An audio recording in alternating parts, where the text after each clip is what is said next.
I can't marry a man who is not aligned with me spiritually. Someone asked me, Amarachi, what's your love language? My top 2 love languages are physical touch and quality time. I like to be hugged up, cuddled up, and I like to spend time with you. My daddy loves spending money. He loves to spend money. If it's going to be money spent, he going to spend it. I do think your man should have a healthy amount of fear for you. I do.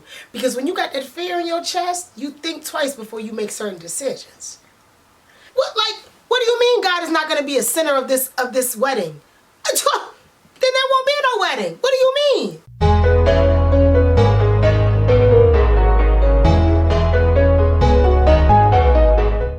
What's up, y'all? It's your girl, Miss Amarachi. Welcome back to my channel. If you're new here, make sure you like, comment, share, subscribe, and hit that post notification bell on my page so you get notified every time I post a video. As y'all can tell, I'm back. I'm back early, y'all. The episodes dropped either this morning or last night. Didn't matter because I watched episode 7 this morning and I said I'm finna do this video right now and put this joint out today. So when you're watching this video, it will be the same day that the episode dropped. But again, I have reviewed the episodes for Love is Blind DC 1 through 6. Those are on my page, so make sure you check those out if you're interested. This episode wasn't really giving a lot in terms of like each couple, so I won't be going through each couple, but I will be talking about 2 main couples that really did some things that made me, yeah. So without further ado, let's get into it. First couple I want to talk about is Monica and Steven. So actually, before I do that, because I forgot to do this 2 videos ago, I want to tell y'all who I think is going to make it down the altar into the actually getting married. Now, I wrote these names down from episode... What episode is this from? Ooh, I forgot what episode this is from. I think this was from episode 5. Whatever episode was the last episode before when they all got engaged and they went to Cabo. I have written down, just in case y'all think I'm lying, it's right here. I have written down under the will work category, I put Ramses and Marissa, Garrett and Taylor, Oluwa, Steven, and Monica. Under the maybe, I put Ashley and Tyler, Tim and Alex. And then under the hell no, I put Nick and Hannah. Now, after today's episode, some things shifted, some things stayed the same. Not just after today's episode, after this series of episodes. Under the yes, Garrett and Taylor, Marissa and Ramses,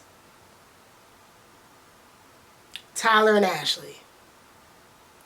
I paused before I said that because I don't think they're going to work, but I think they're going to make it work. If you know what I mean, then you know what I mean. But, yeah. Under the maybe, I put Tim and Alex after whatever the hell happened, which I'm not going to talk too in depth about it, but I need Netflix to drop the receipts of what happened. Because unless it got physical, like, and people, well, Alex put her hand on his mouth, but unless people was throwing shit and punching Netflix, show us the footage, because they keep alluding to this, and I don't know what's going on. And I don't know what happened to be able to pick a side, to be able to really dissect what they even are going through. So that's why I put them at a maybe, because I don't know what this is that went down, but I don't know. Hell no, I put Monica and Oluwa, Steven, and still Nick and Hannah. Now, let's get into it. Monica and Steven, this episode really gave me the ick. And Monica was talking about how she gets the ick. I got the ick watching what they was going through, because I think that 2 big things that people often don't like to talk a lot about when they're dating, and now we have seen them manifest. Number 1, love languages. Monica said her love languages, acts of service, words of affirmation, and gift giving. Steven said that gift giving is the last on my list. Meaning, well, not even meaning. I think that he may think love languages is how he likes to show love. No, baby. That's how someone likes to receive love, right? Someone asked me, Amarachi, what's your love language? My top 2 love languages are physical touch and quality time. I like to be hugged up, cuddled up, and I like to spend time with you. I like all the love languages. Don't get that wrong. You give me a little gift, I'm going to be very appreciative. You do a little service, act of service, I love it. Words of affirmation, talking to me, giving me affirmations, I love it. Top 2, physical touch, quality time. Monica's top 3. Words of affirmation, acts of service, gift giving. Steven said, gift giving is my last on my list. Now, he did explain that growing up, and there was some undertones of this, that his family wasn't the wealthiest. They didn't have a lot probably growing up. I don't remember if he talked about this in the pod, but he did say, he doesn't remember the last time that he got a Christmas gift. He talks about how he doesn't really remember even the last time everyone in his family was able to get a gift, which means his family is probably not, is struggling financially, which is fine. That's fine. People struggle. Baby, one thing about me, I'm not shy about my story. We grew up poor. Poor, baby. We ain't have it. You know what I'm saying? We ain't have it. We wasn't having it. So I understand Steven's perspective of him not having it. But I think that two things that they did not talk about in the pods was, again, love languages and finances. Let me tell y'all something. Once again, when you're dating somebody, you need to understand how they view finances. You have to. My mama always tells me growing up, or when they was dating, one thing my daddy struggled with was financial management. My daddy, even to this day, my daddy loves spending money. He loved to spend money. If it's going to be money spent, he going to spend it. Car, party, house, food,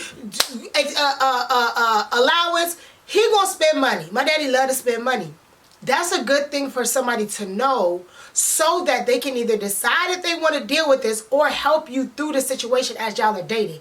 I don't think that they talked about finances in the pods. And so now when Monica comes out and she's saying things like, well, you told me you were going to get me flowers, and Steven talking about, well, I was just using it as an example. What example were you using it as, sir? Like, I'm struggling to understand how telling someone that you would get them flowers was used as an example. Like, the way he made it seem was like he was using it as an example in terms of he's going to do things to make her feel special. But even still, Monica has said, you haven't done things to make me feel special. In the pods, you were writing me notes, you were writing me love letters, you were doing all these things. You're not doing them out here. And Steven kept missing the parkway. He kept missing the merge lane. He kept scooting by what he was trying to say when he should have just said, Monica, I don't got it like that. That's what he should have said. He should have said, Monica, I don't have it like that. I know that I painted this picture and I'm sorry I did. But financially, I don't have it like that, number one. And number two, I don't view those things as important because I didn't grow up having it, right? And so when you have those conversations, even though some people might look at love languages as, oh, that's not even that deep, it is that deep because it's important to understand how somebody likes to receive love and why they view that. So if they would have had that conversation in the pods of, yeah, I'm not really having it, I don't really got money like that, you know what I'm saying? Maybe Monica would be able to either make a different decision or she would be able to set her expectations. Because even in that conversation, Monica talking about, oh, I wouldn't even get you a Kate Spade bag. And Monica said, don't do that. That also sets context because Monica's second sentence was, I would rather a YSL or a Louis Vuitton. You know what I'm saying? And he's like, what is that? Whether he actually knows what YSL Louis Vuitton is, don't know. But let's say he actually doesn't know what that is. That's a very important conversation to have. That is the type of conversation Steven should have had with Monica. Like, hey, I don't know this life that you want me to bring you. This is the life that I can give you. And if you're okay with that, cool. If not, I might not be the man for you. And I think that like people should have those conversations because finances are one of the biggest dividers. I've heard so many couples, married and divorced, say finances is one of the top 3 reasons why things end in divorce. Because people don't know how to talk about money. People don't know how to broach those conversations. Even when you think about 50-50, who's paying what bill, what savings accounts and 401k and life insurance. Those conversations need to be had from jump. I'm talking about month 1, 2, 3. How do you feel about finances? How do you feel about 50-50? What do your finances look like? How much debt do you have? Because once again, when you get married, you marry that person and their debt. Do you have $300,000 in student loan debt? Are all your credit cards maxed out?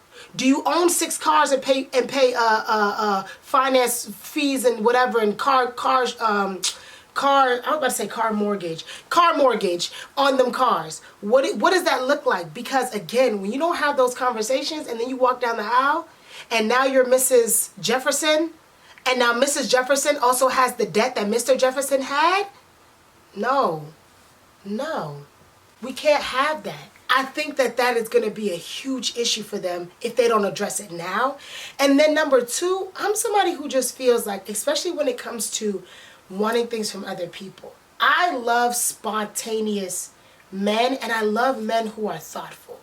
Like, I love when I say something and you just make a mental note of it, and then like tomorrow it's there, right? Like if I said like, oh, like, you know, if we were in, I don't know, if I moved to Atlanta, for example, right?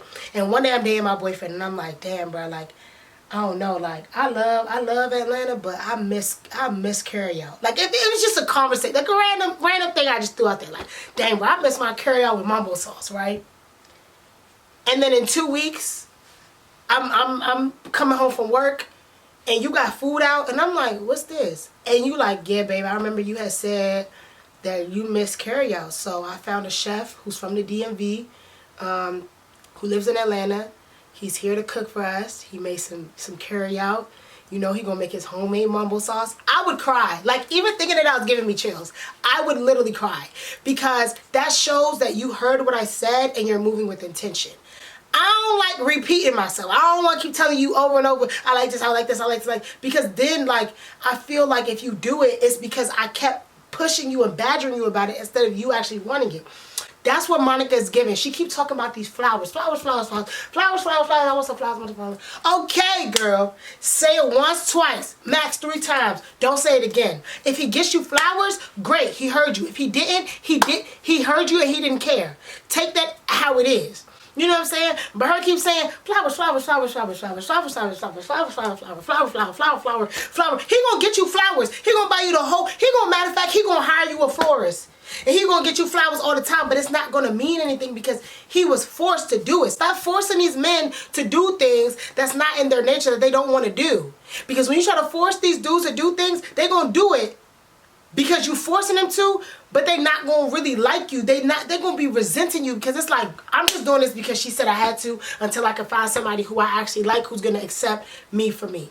Feel me? So yeah, I don't think Monica and Steven are gonna really work. I don't think they're on the same page with a lot of things, and I think that, like, Steven, like Monica says, Steven is scared of Monica. So he's gonna do everything that he can to not lose her, but Monica's going to, or has already gotten the ick. So it's not gonna work.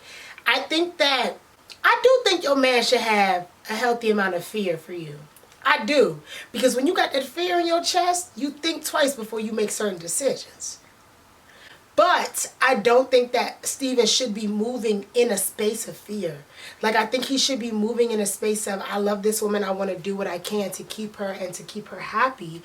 And if this is what she wants to be happy, cool. But that's not how he's moving. He's moving like, I don't want to lose her, but I don't want her to cuss me out. So let me just try to butter her up, and that's not gonna end well. So yeah. Number 2, Marissa and Ramses. I wrote this down, but I didn't realize I was gonna have to revisit this. Marissa said, I'm reading my thing. Marissa, when they was having their dinner, said, when they was talking about the wedding, Marissa said God can take a back seat to the wedding. Because I guess Marissa has had, you know, different situations and experiences with, like, church and growing up in the Mormon church and stuff like that. So her relationship or her views on religion aren't really, like, she don't really want to center it. Versus Ramses, who grew up with a very, like, you know, religious mom and is, you know, grew up very religious. So I wrote that down because I was like, excuse me? No, ma'am. No, ma'am. But the reason why I'm revisiting this is because Marissa and Ramses had a longer conversation about Marissa being ex-military than they did about her not wanting to center God or have God a part of this wedding and thus the marriage. And then I see them pan to Ramses with a Jesus chain on. Now, y'all, hey, check me if you know these things or whatever. If you don't agree with this, that's fine. And I would love to hear your thoughts. But personally speaking, I can't marry a man who is not aligned with me spiritually. It's not going to work. It just won't. I've thought about it. I've contemplated, like, you know, as someone who's Christian, and like, I would actually say I'm more spiritual than religious. I always have been. But now that I found a church home that I enjoy going to, I have become more religious, but I'm definitely still more spiritual. Even still, though, I don't think I can marry a man who is not spiritual or Christian.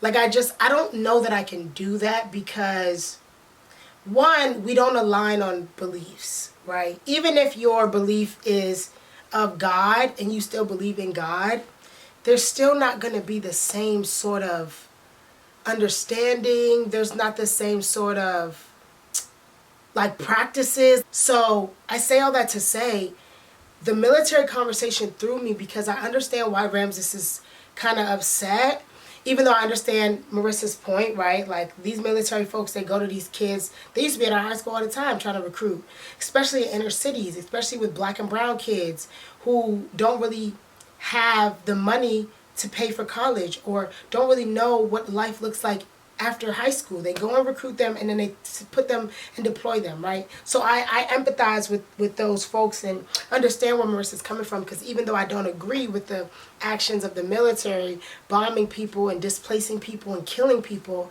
I understand that as an 18-year-old, all you see is a potential to get out of the hood and potentially help your family and escape the unfortunate realities of what you are to face if you are to just stay in the area and you know, not have to think about the financial burden of college. But I just don't understand how Ramses didn't have more of a conversation, especially being that he's so religious and comes from a religious background, as to her saying God is not going to be a part of this ceremony. Like, bro, what? Like, who gonna be a part of the ceremony? We gonna be burning incense? Are we gonna be burning incense and lighting candles at our wedding? What? Like, what do you mean God is not gonna be a center of this wedding? Then there won't be no wedding. What do you mean? God is gonna be the center, the front and the back of this wedding. We are here because of God. We will be getting married by an ordained minister, God. We'll be getting married in that church, God. I understand Marissa saying a lot of churches center white Jesus, white God, white this, white, right? Understand it. I don't care about that. What I care about is same thing as Tyler. Now, Tyler full of shit based on what we've seen in TikTok, but I want a man who's going to pray over us every night and pray over us in the morning, and we're going to pray together as a couple, and it's going to be the spiritual covering for our family. And so I don't understand how Ramses could just let that slip by, all the while you have a cross necklace on. Like, there are some things that I'm willing to compromise on in relationships. Spirituality is not one. God being the center of the relationship is not one. And so if ever there's a situation where I even feel the inkling, not even you saying it out loud, if I feel the inkling that you ain't centering God, you centering something else, toodaloo, bye. Because that goes against my morals, my beliefs, and my practices. And I can't follow a man who is not set in his faith. Like, I can't. And whose faith is not aligned with mine. And that conversation being so like open shut, I don't know, it didn't sit well with me, and I'm interested to see how this is going to go when she meets his mother. Because if that's not a conversation that's brought up, and the first time the mother even realizes it is at the wedding, I fear for this couple. And so I feel like this religion conversation erases a huge part of Rams and a huge part of his family and his upbringing. And I'm interested to see how that's going to work, because a lot of things, like I said, a lot of things can be compromised. But there are some things that are just, they're not able to be compromised. So I don't know. I don't know, y'all. But this episode was cool. Didn't need to be an hour. No, they could have threw away a lot of stuff, but it's fine. Like I said, I'm gonna drop this video today, and then I'm gonna watch episode 8 today and drop that video tomorrow. And then of course episode 9 will drop the following day. Thank y'all for joining. As always, like I said earlier, if you haven't already, make sure you like, comment, share, subscribe, hit that post notification button to be notified every time I drop a video. Tune in tomorrow for the next video. And as always, stay blessed, bold, and beautiful.